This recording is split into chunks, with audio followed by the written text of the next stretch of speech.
రక్షణ పొందకపోతే ఏం జరుగుతుంది అంటే చెప్పండి, నశించిపోతాం. చెప్పండి, నశించిపోతాం మరియు నిత్య నరకంలోకి వెళ్ళిపోతాం. ఈరోజు మనము ఇక బైబిల్ యొక్క అధ్యయనం మరియు బైబిల్లో ఉన్నటువంటి పాత నిబంధన పుస్తకం మరియు కొత్త నిబంధన పుస్తకం. బైబిల్లో మనకి 66 పుస్తకాలు ఉన్నాయి. బైబిల్లో ఎన్ని పుస్తకాలు ఉన్నాయి? బైబిల్ బాగా వినాలి అందరూ. బైబిల్లో ఎన్ని పుస్తకాలు ఉన్నాయి చెప్పండి? 66 పుస్తకాలు ఉన్నాయి. ఈ 66 పుస్తకాలలో ముందుగా మనం పాత నిబంధనలో ఉన్నటువంటి పుస్తకాలను మనము 4 భాగాలుగా డివైడ్ చేద్దాం. పాత నిబంధన సర్వే. దీనిని మనం ఏమని పిలుచుకోవాలి అంటే పాత నిబంధన సర్వే. ఆది కాండం నుండి మలాకి గ్రంథం వరకు ఉన్నటువంటి పుస్తకాలను పాత నిబంధన పుస్తకం అని పిలుస్తాం. మత్తయి సువార్త నుండి ప్రకటన గ్రంథం వరకు ఉన్నటువంటి పుస్తకాలను క్రొత్త నిబంధన పుస్తకం అని పిలుస్తాం. ఈరోజు మనము బైబిల్ పాత నిబంధన సర్వే. చెప్పండి. బైబిల్ పాత నిబంధన సర్వే. సర్వే అంటే అర్థం ఏంటి? ఇప్పుడు మనం పొలానికి వెళ్ళినాం అనుకుంటాం. పొలానికి వెళ్తే అక్కడికి ఒక సర్వర్ వస్తాడు. ఎన్ని సెంట్లు ఉంది, ఎన్ని ఎకరాలు ఉంది, ఎక్కడ గుంతలు ఉన్నాయి, ఎక్కడ బిడ్డ ఉంది, ఎక్కడ మంచి పొలం ఉంది, ఎక్కడ బీడు పొలం ఉంది, వచ్చి సర్వే చేస్తారు. సర్వే చేసి వాళ్ళు అది భూమి పనికి వస్తుందా, పనికి రాదా, తర్వాత వాళ్ళు సేద్యం చేసుకోవడానికి ఉపయోగపడదా అని పొలాలను మనం సర్వే చేస్తాం. ఇంటిని సర్వే చేస్తాం. ఇప్పుడు పాత నిబంధనను కూడా మనం సర్వే చేయబోతున్నాం. మనం ఏం చేయబోతున్నాం? సర్వే చేయబోతున్నాం. సర్వే అంటే దాని గురించిన బేసిక్ ఇన్ఫర్మేషన్, దాని గురించినటువంటి బేసిక్ ఇన్ఫర్మేషన్. పాత నిబంధనలో ఎన్ని పుస్తకాలు ఉన్నాయో చెప్తారు ఎవరన్నా? చెప్పండి. పాత నిబంధనలో లెక్క ఏంటి ఒకసారి? పుస్తకాలు తీసి అందరూ ఓన్లీ పాత నిబంధనలో బైబిల్ గ్రంథాలు ఉన్నాయి దగ్గర. బైబిల్ ఓపెన్ చేస్తే మీకు ఇక్కడ పాత నిబంధన గ్రంథంలోని పుస్తకాల సంఖ్య మొదటి పేజీలనే ఆది కాండం, నిర్గమకాండం, లేవియా కాండం, సంఖ్య కాండం, ద్వితీయోపదేశ కాండం, యెహోషువ, న్యాయాధిపతులు కనబడుతుందా? లెక్క ఏంటి? ఎన్నున్నాయి మొత్తం పుస్తకాలు? చెప్పండి, ఎన్నున్నాయి చూడండి. చెప్పండి, అంతా చెప్పాలా? ఎన్నున్నాయి? లెక్కేసినారు అందరూ? చెప్పండి. మొత్తం పుస్తకాలకి పాత నిబంధనలో 39 పుస్తకాలు ఉన్నాయి. ఎన్ని? 39 పుస్తకాలు. పుస్తకాలు అన్నారు వీటికి. పుస్తకాలు. అప్పట్లో వీటిని ఇట్లనే పిలిచేవాళ్ళు. పురాతన కాలంలో పుస్తకాలను పిలిచేవాళ్ళు, లేకపోతే గ్రంథపు చుట్టలు అని పిలిచేవాళ్ళు. వింటున్నారు అందరూ? ఏమని పిలవాలి మనము? పాత నిబంధనలో ఎన్ని పుస్తకాలు ఉన్నాయి? చెప్పండి. ఎన్ని?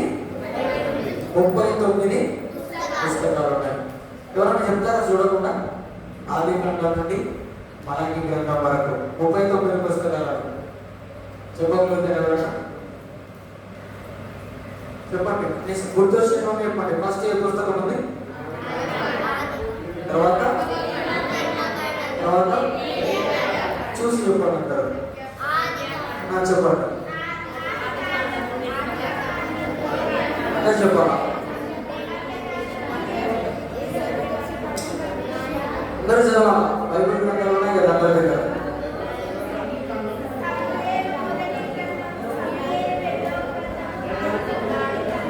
చదవండి, అందరూ చదవాలి.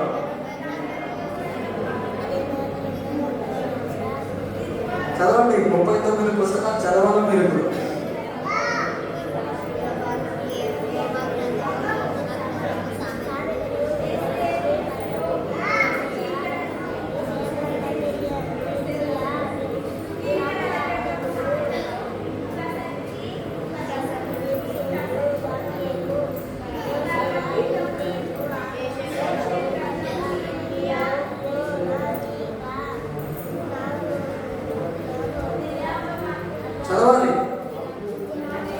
చదువు వచ్చిన వాళ్ళందరూ కూడా చదవాలి. మనము వినండి, ఇంకా ఆది కాండం నుండి మలాకి గ్రంథం వరకు ఉన్నటువంటి పుస్తకాల సంఖ్య ఎంత అంటే మీరేం చెప్పాలి? 39 పుస్తకాలు అని చెప్పాలి. గుర్తు పెట్టుకోవాలి. ఏమేమి ఉన్నాయంటే ఆది కాండం నుండి, నిర్గమాకాండం నుండి, సంఖ్యాకాండం, లేవియాకాండం, ద్వితీయోపదేశకాండం, ఇలా ఆది కాండం నుండి మలాకి గ్రంథం వరకు చూడకుండా చెప్పగలగాలి. ఎప్పుడు చూడకుండా చెప్పగలుగుతామంటే మనం వాటిని చదివినప్పుడు, నేర్చుకున్నప్పుడు, హృదయంలో భద్రపరుచుకున్నప్పుడు మనం చెప్పగలుగుతాం. ఆది కాండము, నిర్గమాకాండము, లేవియాకాండము, సంఖ్యాకాండం, ద్వితీయోపదేశకాండం ఎన్ని చెప్పండి? ఇక్కడికి ఒక భాగం చెప్పండి. ఇక్కడ నుండి ఎక్కడి వరకు? ఈ 39 పుస్తకాలలో పాత నిబంధనలో మనము 4 భాగాలు చేద్దాం. ఎన్ని భాగాలు చేద్దాం? 4 భాగాలు. ఫస్ట్ నెంబర్ 1 ఇక్కడ ఏమేమి ఉంటాయి అంటే ఆది కాండము చెప్పండి, ఆది కాండము, జ్ఞానం చెప్పండి, నిర్గమాకాండము,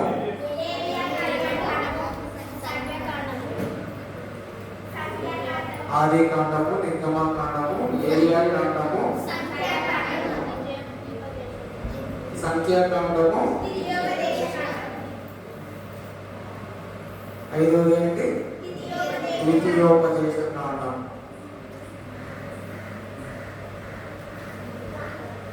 వీటిని వీటన్నిటికి 1, 2, 3, 4, 5 ఉన్నాయి కదా. ఫస్ట్ ఏంటి? సెకండ్ ఏంటి?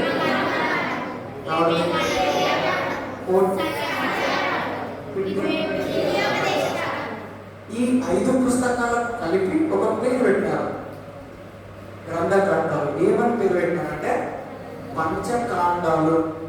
చెప్పండి,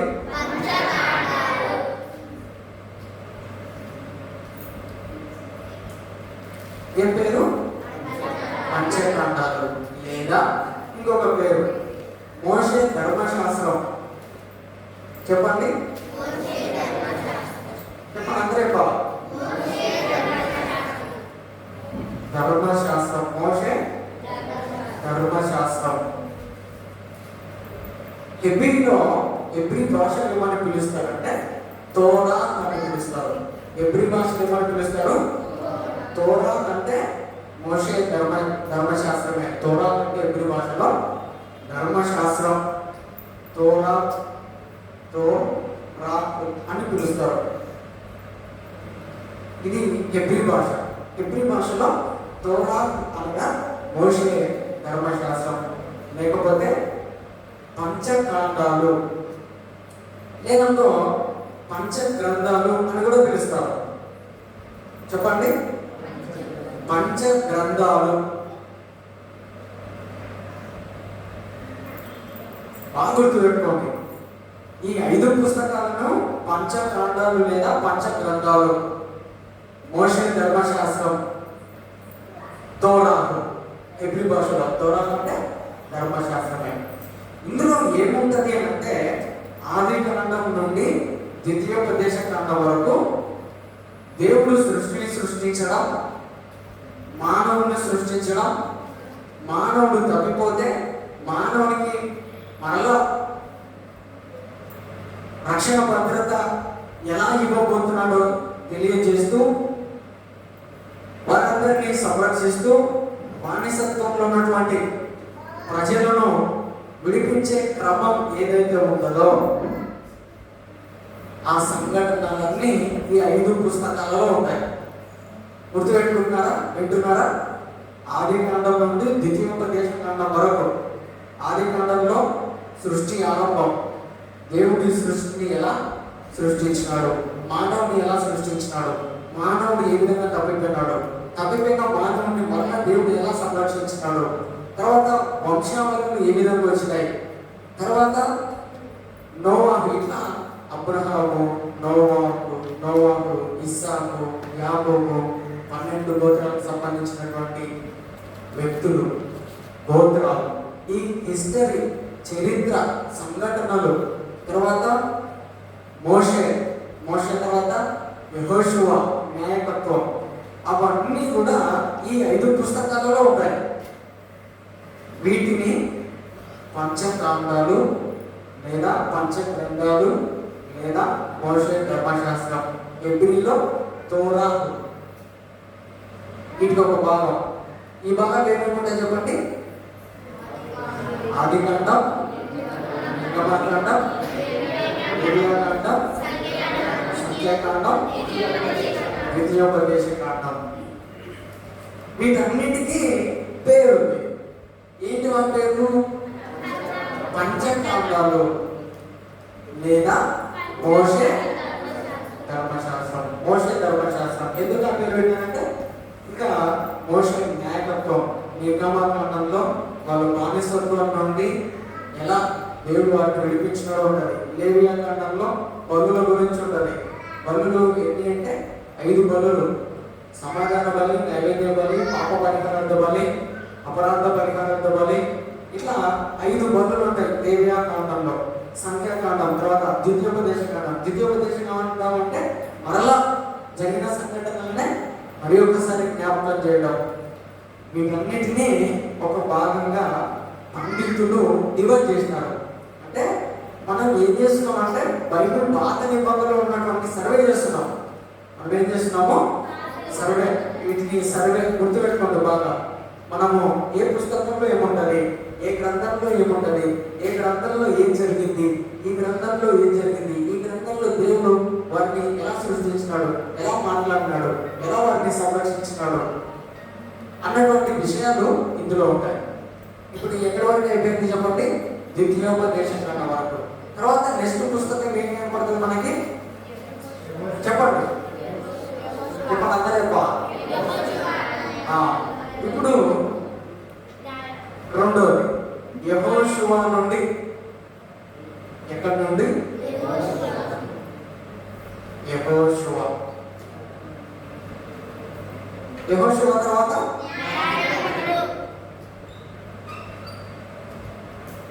న్యాయాధిపతులు, తర్వాత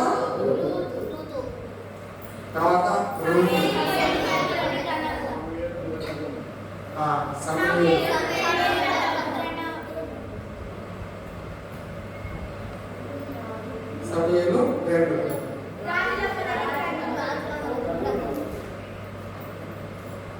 మొదటి రాజుల 2వ గ్రంథం. తర్వాత చెప్పాలంటే దినవృత్తాంతములు. తర్వాత దినవృత్తాంతములు 2. తర్వాత ఎజ్రా. తర్వాత నెహెమ్యా. తర్వాత ఎస్తేరు. అయితే యోబు వచ్చినాడు కదా. ఇప్పటికి ఎన్ని ఉన్నాయి కదా చెప్పండి? లెక్కేయండి బాగా గుర్తుపెట్టుకోండి. ఇక్కడ ఎన్ని ఉన్నాయి? 1 2 3 4 5. ఇప్పుడు ఇక్కడ నుంచి లెక్కేద్దాం. యెహోషువ 1 2 3 4 5 6 7 8 9 10 11 12. ఎన్ని పుస్తకాలు? ఎన్ని గ్రంథాలు ఉన్నాయి? 12 గ్రంథాలు ఉన్నాయి. వీటికి కూడా పేరు పెట్టినారు గ్రంథకర్తలు, పండితులు. ఏం పేరు పెట్టారంటే వీటిని చరిత్ర గ్రంథాలు అని పిలుస్తారు. ఏమని పిలుస్తారు? చరిత్ర గ్రంథాలు లేదా పుస్తకాలు. వీటిని ఏమని పిలుస్తారు? పంచకాండాలు. లేదంటే శాస్త్రంలో గుర్తుపెట్టుకోండి, మోషే ధర్మశాస్త్రం. ఇందులో ఏ పేరు గుర్తుపెట్టుకున్నా నో ప్రాబ్లం. పంచకాండాలు అన్నా కానీ, మోషే ధర్మశాస్త్రం అన్నా కానీ, పంచగ్రంథాలు కానీ ఏ ఒకటి గుర్తుపెట్టుకున్నా సార్. దీని అంతటి ఉన్న మోషే ధర్మశాస్త్రం అంటే అయిపోతుంది సింపుల్. దీని అంతటిని పంచగ్రంథాలు, పంచగ్రంథాలు అంటే కూడా అయిపోతుంది. ఇవి చరిత్ర గ్రంథాలు. ఎక్కడి నుండి? యెహోషువ నుండి. చెప్పండి ఎక్కడి నుండి? యెహోషువ నుండి ఎస్తేరు వరకు. ఎందుకు వీటిని చరిత్ర గ్రంథాలు అని పిలిచినారు అని అంటే, ఇందులో చరిత్రకు సంబంధించిన సంఘటనలు ఉంటాయి. ఏ సంఘటనలు ఉంటాయి? చరిత్ర, హిస్టరీ, చరిత్ర. యెహోషువ నాయకత్వం, తర్వాత న్యాయాధిపతులు ఎంతమంది ఉన్నారు, ఎవరెవరు ఉన్నారు, ఎలా పరిపాలించినారు, తర్వాత రూతు, ఆ తర్వాత సమూయేలు ప్రవక్త ఎలా ప్రవక్తగా నియమించబడ్డాడు, ఎలా ప్రవక్తగా దేవుడు నియమించుకున్నాడు, తర్వాత రాజులు, ఎంతమంది రాజులు ఉన్నారు, ఉత్తర రాజ్యం వైపు ఎంతమంది ఉన్నారు, దక్షిణ రాజ్యం వైపు ఎంతమంది ఉన్నారు, తర్వాత దినవృత్తాంతములు, తర్వాత ఎజ్రా, తర్వాత నెహెమ్యా, ఆ తర్వాత ఎస్తేరు. మొత్తం 12 పుస్తకాలు. వీటిని చరిత్ర గ్రంథాలు అని పిలుస్తారు. ఇప్పటికి ఎన్ని భాగాలైనాయి? ఎన్ని భాగాలు చెప్పండి?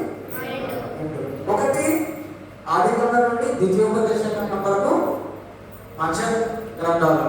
రెండోది యెహోషువ నుండి ఎస్తేరు వరకు చరిత్ర గ్రంథాలు. గుర్తుపెట్టుకుంటున్నారా? సెకండ్ వన్ ఏమని పిలుస్తారు? ఫస్ట్ వన్ ఏమని పిలుస్తారు? బ్యాక్ సైడ్ ఉన్నటువంటి వాళ్ళు, యూత్. ఫస్ట్ పుస్తకాలు ఏమని పిలుస్తారు? పంచకాండాలు. సెకండ్ వన్ నేను వాళ్ళని అడుగుతున్నాను. తర్వాత ఎస్తేరు తర్వాత ఇంకా మనకి ఏ పుస్తకం కనపడుతుంది చెప్పండి? యోబు. తర్వాత కీర్తనలు. చెప్పండి? సామెతలు, ప్రసంగి, పరమగీతములు. ఏం చెప్పండి? యెషయా గ్రంథం కదా. యెషయా గ్రంథాన్ని కొంచెం సైడ్ పెడదాం, పక్కన పెడదాం. దాని తర్వాత ఏమంది? ఇర్మియా పక్కన పెడదాం. తర్వాత విలాప వాక్యములు యాడ్ చేద్దాం. ఏంటి చెప్పండి? విలాప వాక్యములు. ఇప్పుడు ఎన్ని పుస్తకాలు అయినాయి చూడండి, అక్కడ చూడాలా? యోబు, కీర్తనలు, సామెతలు, ప్రసంగి, పరమగీతములు, విలాప వాక్యములు. వీటికి కూడా ఒక పేరు ఉంది. పండితులు వీటికి కూడా ఒక పేరు పెట్టారు. ఏంటంటే పద్య, కావ్య, జ్ఞాన, సాహిత్య గ్రంథాలు. బాగా వినండి. పద్య, వినండి. పద్య, కావ్య, జ్ఞాన, చెప్పండి? జ్ఞాన, సాహిత్య, సాహిత్య గ్రంథాలు లేదా పుస్తకాలు. అర్థమైందా? ఎక్కడి నుండి చెప్పండి? యోబు నుండి విలాప వాక్యములు. వీటిని ఏమని పిలుస్తారంటే పద్య, కావ్య, జ్ఞాన, సాహిత్య గ్రంథాలు.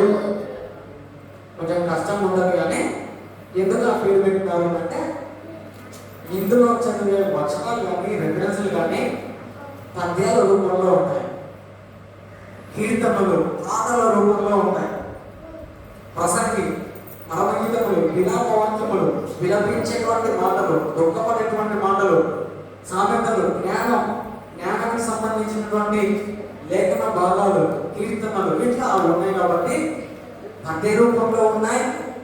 కావ్య రూపం అంటే అర్థమైంది తెలుసా? కవితలు రాస్తారు, కానీ ఇవి కవిత టైప్ కాదు, అలా కనబడతాయి, కానీ ఇవి దైవ లేఖనాలు. పద్య, కావ్య, జ్ఞాన, సాహిత్య గ్రంథాలు. ఎన్ని భాగాలనే? ఫస్ట్ భాగం ఏంటి? సెకండ్ భాగం మూడవది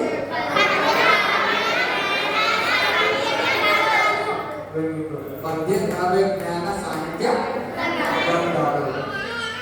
ఇంకా నెక్స్ట్, ఇప్పుడు మీరు ఒక పుస్తకం చదివినారు, యెషయా, చెప్పండి. ఇర్మియా. నాలుగవ భాగం ఏంటంటే చెప్పండి.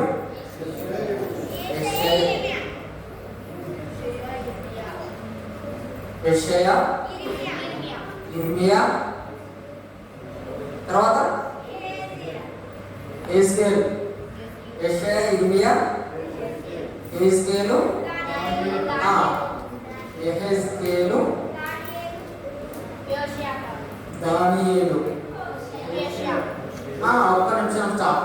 ఇప్పుడు ఇక్కడ ఎంతమంది ప్రవక్తలు ఉన్నారు? నలుగురు.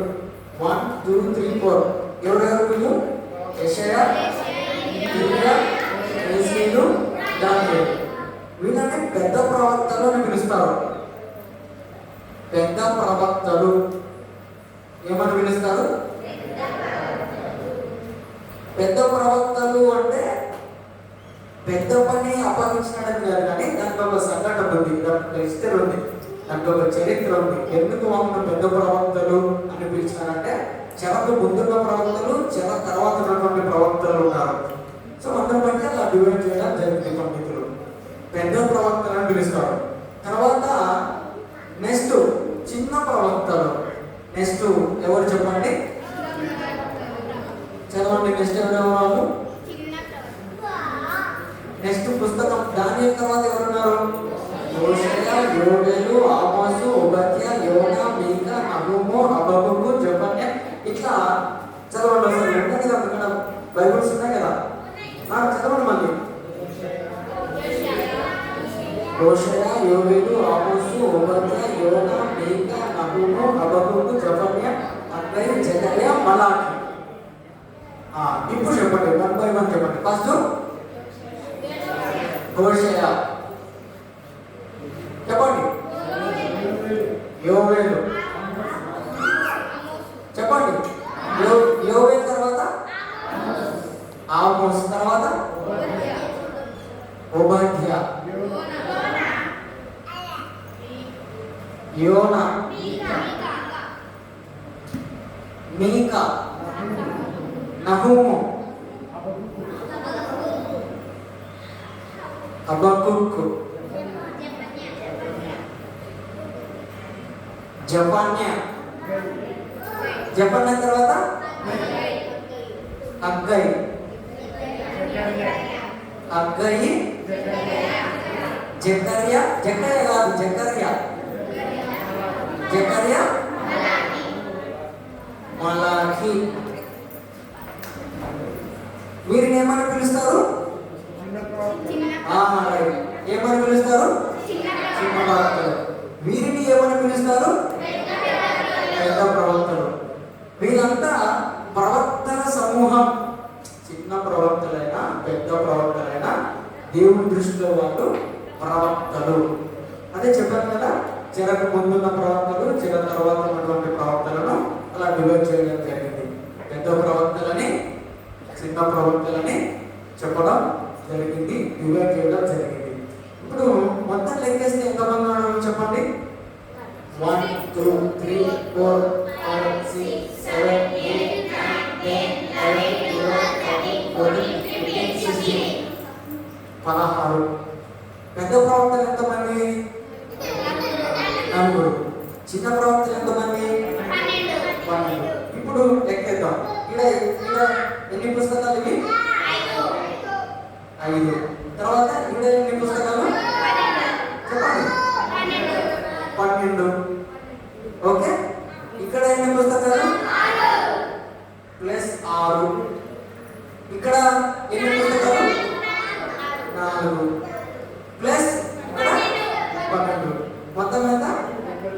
39. టోటల్ ఎంత? సరిపోయిందా? లెక్క సరిపోయిందా? 39 మంది, 39 పుస్తకాలు ప్రవక్తలతో కలిపి, పెద్ద ప్రవక్తలు చిన్న ప్రవక్తలతో కలిపి మొత్తం ఎన్ని పుస్తకాలు? 39 పుస్తకాలు. దీనిని పాత నిబంధన బైబిల్ సర్వే. దీని ఏమంటాం?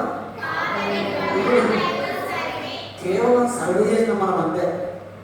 మనం ఏం చేసినాము? సర్వే చేసినాము. చెప్తారంటే చెప్తారు ఒకసారి. మాతృభూమిలో ఎన్ని పుస్తకాలు ఉన్నాయి? 39 పుస్తకాలు. ఈ 39 పుస్తకాలలో ఎన్ని భాగాలు ఉన్నాయి? 4. ప్రవక్తలంతా ఒకటే, కాకపోతే దానిలో చిన్న ప్రవక్తలు, పెద్ద ప్రవక్తలు. ప్రవక్తలందరూ ఒకటే. 4 భాగాలకే గుర్తుపెట్టుకోండి. ఎన్ని భాగాలు? 1, 2, 3, 4. మీరంతా ఒకటే. నెంబర్ 1 ఏంటి? పంచకాండాలు. నెంబర్ 2, నెంబర్ 3 పద్య కావ్య జ్ఞాన సాహిత్య గ్రంథాలు. నెంబర్ 4 ప్రవక్తల పుస్తకాలు, ప్రవక్తల గ్రంథాలు. అందులో పెద్ద ప్రవక్తలు, చిన్న ప్రవక్తలు. ఇందులో ఏమన్నా డౌట్ ఉన్నాయా? డౌట్ ఉన్నాయా? అర్థమవుతుందా? మనం ఏం చేసినాం ఇప్పుడు?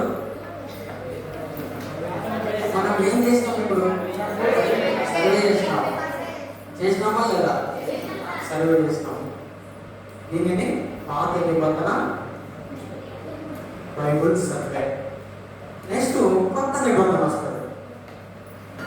దాన్ని చెప్తారు ఎవరన్నా? 7:40. ఓకే, 8కి క్లోజ్ కావాలా? ఈ రోజుతో మనము దీన్ని క్లోజ్ చేసుకుంటాము. ఇది ఒక్కటి బాగా గుర్తుపెట్టుకోండి. నెక్స్ట్ ఇప్పటికి 3 వారాలు అయింది కదా. నెక్స్ట్ వారం మీ అందరికీ ఒక బైబుల్ ఎగ్జామ్ పెడతాం. ఆప్షన్లు ఉంటాయి, 4 ఆప్షన్లు ఉంటాయి. ఎన్ని ఆప్షన్లు ఉంటాయి? ఒక 25 క్వశ్చన్లు ఇస్తా. ఎక్కువ 25 క్వశ్చన్లు ఇస్తా. First class, second class, third class, 3 క్లాసులు కలిపి 4వ వారము నేను బైబుల్ ఎగ్జామ్ పెడతాను. బైబుల్ ఎగ్జామ్లో మీరు రాయండి, భయపడాల్సిన అవసరం లేదు. First prize, second price, third price, 3 ప్రైజులు ఉంటాయి. మీరు ఈరోజు ఎవరైతే వింటారో మీకు ఏం ప్రాబ్లం లేదు. 2వ క్లాసు, ఫస్ట్ క్లాస్ ఎవరైతే వినలేదో అయినా మీకు బైబిల్ గురించి కొంత అవగాహన ఉంటే మీరు రాయగలుగుతారు. అందరూ రాసేటట్టుగానే ప్రశ్నలు జవాబులు ఇస్తాను.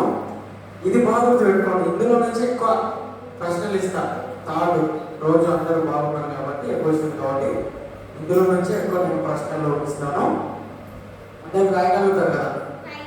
చిన్నపిల్లలు అంటే వద్దులే, బైబిల్ ఎవరైతే చదవగలుగుతారో వాళ్ళందరూ రాయండి.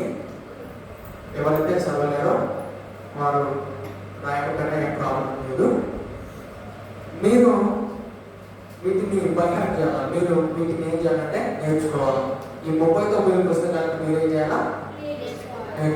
నేర్చుకోండి. వారం టైం ఉంది కదా, అలా నెక్స్ట్ బుధవారం వరకు టైం ఉంది కాబట్టి మీరు ఫ్రీ టైంలో ఒక 10 నిమిషాలు 15 నిమిషాలు మీరు కూర్చొని నేర్చుకోగలిగితే దేవుడు మీకు చక్కటి ఆలోచనలు, మంచి మంచి తలంపులు, దేవుని అనుగ్రహం మీ పైన ఉండాలి. దేవుడు మిమ్మల్ని వర్ధిల్లేట్టుగా సహాయం చేస్తాడు. నేను ఎప్పుడన్నా కానీ మిమ్మల్ని అడిగితే ఇప్పటి నుంచి మీరు బైబిల్ రీడింగ్ కూడా ఎట్లా ఉండాలంటే చాలా స్పీడ్గా ఉండాలి. మీకు ఎప్పుడు మీరు గ్రోత్ అవుతారంటే బైబిల్ తెచ్చి చదివినప్పుడే కదా. ఏదైనా కానీ బైబిల్ తెచ్చి చదవకుండా స్పీడ్గా చదవాలన్నా, రెఫరెన్స్ చేయాలన్నా ఇబ్బంది అవుతుంది. ఇప్పుడు నువ్వు సర్వే చేస్తున్నావు. సర్వే చేస్తేనే ఏ పుస్తకం కింద ఏముంది, ఏ పుస్తకం పైన ఏముంది నీకు ఐడియా వస్తుంది. ఇప్పుడు నిర్గమకాండానికి పైన ఏముంది, అట్లా నిర్గమకాండానికి కింద ఏముంది, తర్వాత యోగు కింద ఏముంది, కీర్తనలు పైన ఏముంది, యోగు. ఏస్కేల్ కింద ఏముంది, ఏస్కేల్ ఏముంది చెప్పండి, చెప్పండి. ఏస్కేల్ కింద దానియేలు. ఇలా మైండ్లో సేవ్ చేసుకోవాలి. అప్పుడు నీకు బైబిల్ చదవడానికి ఇంట్రెస్ట్ వస్తుంది. నువ్వు టెన్షన్ పడాల్సిన అవసరమే ఉండదు. నువ్వు ఒక్కసారి సర్వే చేసినావు అనుకో, తక్కువ ఏ పుస్తకం పడుతుందో నీకు ఆది కాలం అంటే ఎప్పటి ఫస్ట్ పేజ్లో ఉంటుంది, ఎప్పటి చదువుతావు. యోగు అంటే సెంటర్లో ఉంటుంది, బైబిల్ సెంటర్లో ఉంటుంది అని ఎప్పుడే మధ్యలో ఓపెన్ చేస్తావు. మనం బైబిల్ గురించినటువంటి సర్వే మనం అర్థం చేసుకోలేకపోతే మనకు బైబిల్ చదవలేము. ఆది కాలాన్ని అంటే ప్రకటన గ్రంథం తీసి కొంతమంది తీసింటారండి. ఆది కాండం ఏమంటే ప్రకటన గ్రంథం. ఆది కాండం ఎక్కడ ఉంటుంది? ముందు ఉంటుంది. ప్రకటన గ్రంథం ఎక్కడ ఉంటుంది? వెనక ఉంటుంది. ఎందుకంటే తీసినాడు నీకు తెలియదు కదా ఏ పుస్తకం ఏంటంటే. ముందు ఏ పుస్తకం ఉందో తెలియదు, వెనక ఏ పుస్తకం ఉందో తెలియదు, మధ్యలో ఏ పుస్తకం ఉందో తెలియదు. ఇప్పుడు అడుగుతున్నాను నేను, మధ్యలో ఏ పుస్తకం అండి?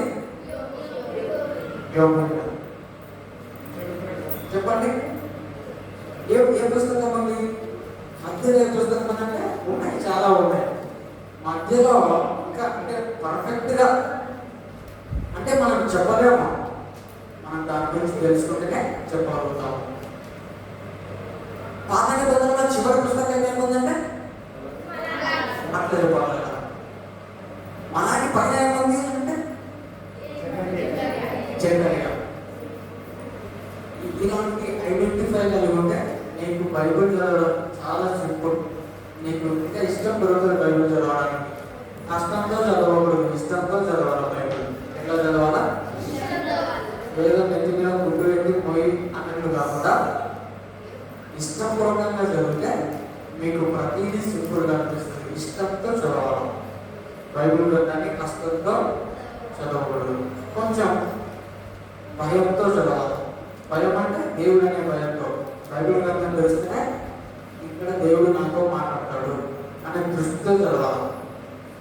ప్రార్థన పూర్వకంగా దేవుడికి చదవాలి. ప్రేయర్ఫుల్గా, ప్రభు నేను ఈరోజు వాక్యం చదువుకుంటున్నా, నాకు హెల్ప్ చేయి, నాకు జ్ఞానం ఇవ్వు, ఏ పుస్తకంలో ఏమున్నాయి, ఎలా నువ్వు నాతో మాట్లాడుతున్నావో, ఎలా నువ్వు నాతో మాట్లాడగలుగుతావు, ఎలా నన్ను బలపరచగలుగుతావు. ప్రార్థన పూర్వకంగా నాకు చదవడానికి రాదు, చదివేటట్టుగా నాకు సహాయం చేయి. మాటలు పలకడానికి నాకు రాదు, మాటలు పలికేటట్టుగా నాకు సహాయం చేయి అని అడిగి ఇంకా నువ్వు బైబిల్ కానీ చదివితే నీకు దేవుడు హెల్ప్ చేస్తాడు. నువ్వు ఏం దేవుడు అడగకుండా డైరెక్ట్గా బైబిల్ చదవాలంటే మనం చదవగలుగుతామా? చదవలేము. అందుకోసం నీకు అర్థం కావడం కోసము ఇలా చెప్తున్నాను, బైబిల్ సర్వే. ఈరోజు మనం ఏం చేసినాం చెప్పండి? ఈ బైబిల్ సర్వేలో పాత నిబంధనలో 39 పుస్తకాలు ఉంటాయి. 39 పుస్తకాలలో ఆది కాండం నుండి ద్వితీయోపదేశ కాండం వరకు పంచఖండాలు, మోషే ధర్మశాస్త్రం, పంచ గ్రంథాలు అంటారు. ఆ తర్వాత యెహోషువ నుండి ఎస్తేరు వరకు చరిత్ర గ్రంథాలు అంటారు. ఆ తర్వాత యోబు నుండి విలాప వాక్యములు కలుపుకొని 18 జ్ఞాన సాహిత్య గ్రంథాలు అంటారు. తర్వాత ప్రవక్తలు వస్తారు. ఎవరు అంటే ఇందులో పెద్ద ప్రవక్తలు ఉన్నారు, తర్వాత చిన్న ప్రవక్తలు ఉన్నారు. ఎవరు పెద్ద ప్రవక్తలు అంటే యెషయా, ఇర్మియా, యేషయా, దానియేలు. ఎవరు చిన్న ప్రవక్తలు అంటే హోషేయ, యోవేలు, ఆమోసు, ఓబద్యా, యోనా, మీకా, నహూం, హబక్కూక్, జెఫన్యా, హగ్గై, జకర్యా, మలాకి. పాత నిబంధన అంటారు. Very simple. ఇది తెలుసుకోకపోతే మనకు బైబిల్ అంతా ఇంత పెద్ద కనపడుతుంది. ఎంత పెద్ద కనపడుతుంది? ఆ బైబిల్ లేనప్పుడు చదవాలా, ఆ రిఫరెన్స్ లేనప్పుడు చదవాలా అనే భారం పడ్డది నువ్వు మీద. నువ్వు తెలుసుకున్నావు అనుకో, నీకు భారమే ఉండదు. సింపుల్. మనం అసలు ఆది కాండం నుండి మలాకి వరకు ఉన్న పుస్తకాల బేసిక్ మొత్తం తెలుసుకున్నాం మనము. ఎన్ని నిమిషాల్లో? 45 minutesలో. అయితే ఇందులో సంఘటనలు ఉంటాయి. అవి మనం తర్వాత క్లాస్లో ఇంకా డీప్గా మంచిగా ఆది కాండంలో ఏం జరిగింది, నిర్గమాకాండంలో ఏం జరిగింది, లేవీ కాండంలో ఏం జరిగింది, సంఖ్యాకాండంలో ఏం జరిగింది, ద్వితీయోపదేశ కాండంలో ఏం జరిగింది, దేవుడు ప్రజలతో ఎలా ఉన్నాడు, తర్వాత యెహోషువ నాయకత్వం ఎట్లుంది, న్యాయాధిపతులుగా నియమించబడ్డారు, ఎలా వాళ్ళ కర్తవ్యాన్ని నిర్వర్తించినారు, రూతు జీవితం ఎట్లుంది, సమయాలు ప్రవక్త జీవన విధానం ఎలా ఉంది, ఎలా నడుచుకున్నాడు, రాజులు ఎలా ఉన్నారు, తర్వాత ఇవన్నీ కూడా ఇప్పుడు మనం బయట చూస్తున్నాం అంటే లోపలికి ఎలా ఎట్లా మనం ఏం చూస్తున్నాం? ఆకాశం ఎలా ఉందంటే మీరు ఏం చెప్తారు? ఆకాశం ఎలా ఉందంటే ఏం చెప్తారు? తెల్లగా ఉందా, నీలి రంగులు ఉందంటారా? ఆకాశం ఎలా ఉంటుంది? నీలి రంగులో ఉంటాయి. చుక్కలు ఎలా ఉంటాయి? మెరుస్తుంటాయి, మెరుస్తూ ఉంటాయి.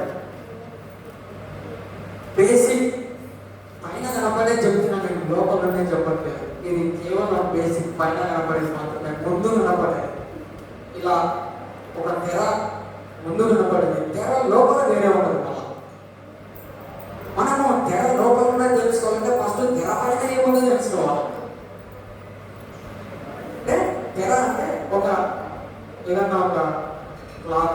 తెర అంటే మీకు ఐడియా ఉందా లేదా? తెర అంటే ఒక అడ్డు క్లాత్ అనుకున్నాం, అడ్డు తెర, పెద్ద ఒక అడ్డు తెర, క్లాత్, ఒక గుడ్డ, తెర అంటున్నాడు.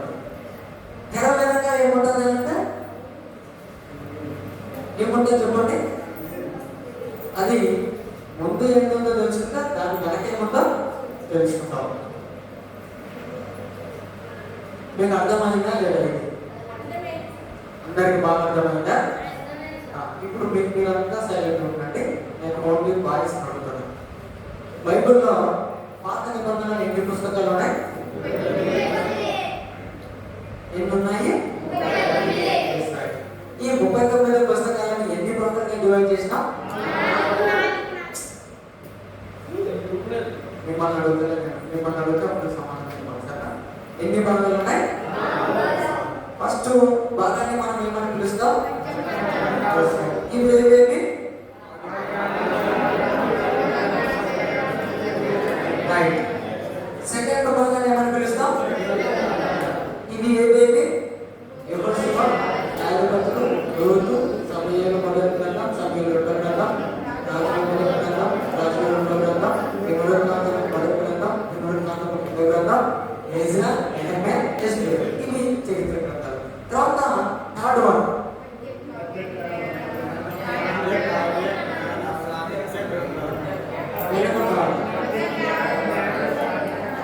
నేను పాటిస్తాను వినండి. పద్య, కావ్య, జ్ఞాన, సాహిత్య గ్రంథాలు. మీరు సరే, పద్య, కావ్య, జ్ఞాన, సాహిత్య గ్రంథాలు. తర్వాత ప్రవక్తల గ్రంథాలు. ప్రవక్తలు ఎన్ని రకాలు? ఒకటి ప్రవక్తలు, రెండోది పాత నిబంధన సర్వే వచ్చినట్టే. ఇది తెలుసుకుంటే మనం ఈజీగా బైబిల్ని మనం ఐడెంటిఫై చేయగలుగుతాం, అర్థం చేసుకోగలుగుతాం, తెలుసుకోగలుగుతాం, చదవడానికి ఇంట్రెస్ట్ కలుగుతుంది, దేవుడు జ్ఞానాన్ని ఇస్తాడు.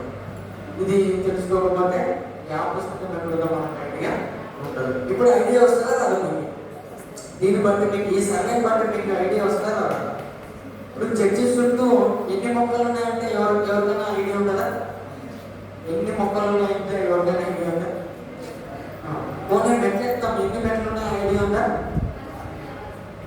ఎన్ని గేట్లు ఉన్నాయి తెలుసా?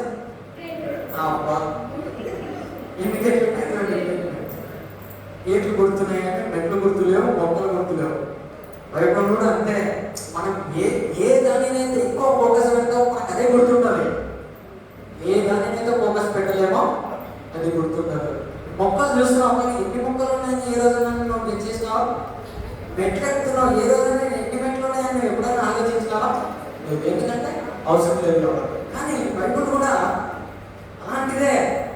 మనకి ఏది అవసరం అంటే సర్వే అవసరం. ఫస్ట్ మనకి సర్వే చేసిన తర్వాత అందులో ఏముందో మనం తెలుసుకోగలుగుతాం, నేర్చుకోగలుగుతాం. Okay right. అందరికీ అర్థమైందా? అందరూ ఓకేనా? ఎప్పుడు అడిగినా చెప్తారా? అర్ధరాత్రి లేచి మీ తల్లిదండ్రులు